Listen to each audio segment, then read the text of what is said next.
দীর্ঘদিন যাবৎ দলমত নির্বিশেষে সকলের একটা প্রাণের দাবি ছিল ভোলা বরিশাল একটি সেতু চাই এবং ভোলাতে একটি মেডিকেল কলেজ চাই। ভোলাতে অনেক ক্ষমতাশীল রাজনীতিবিদ ছিল, আছে এবং ভবিষ্যতেও থাকবে। বিগত দিনে যারা ক্ষমতায় ছিল তারা ভোলার মানুষের জন্য এই দুটি কাজ নিয়ে আসা অসম্ভব ছিল না, এবং বর্তমানে যারা রাজনীতিবিদ আছে তাদের কাছেও এটা অসম্ভব নয়। কিন্তু দুঃখের বিষয় হলো এটা সত্য।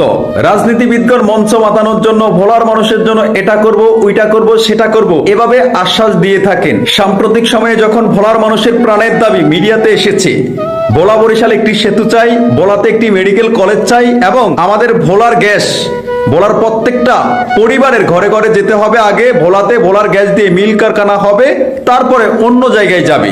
এই দাবিতে আন্দোলন সংগ্রাম করে যাচ্ছেন কিছু কিছু রাজনীতিবিদ, আর বাকি সবাই নীরবতার ভূমিকা পালন করছেন। আসুন আমরা নিজেদের স্বার্থের কথা না ভেবে দল মত নির্বিশেষে সবাই ঐক্যবদ্ধ হয়ে আমাদের ভোলার 20 লক্ষ মানুষের কথা চিন্তা করে আমাদের ভোলার গ্যাস যেন ভোলাতে থাকে, ভোলার গ্যাস দিয়ে যেন ভোলার উন্নয়ন করা হয় এবং ভোলা বরিশাল একটা যেন সেতু করা হয়, ভোলাতে যেন একটা মেডিকেল কলেজ করা হয়। আমাদের ভোলার মানুষের যেই ভোগান্তি প্রাকৃতিক দুর্যোগের সময়, সেই ভোগান্তি যেন আর না হয়।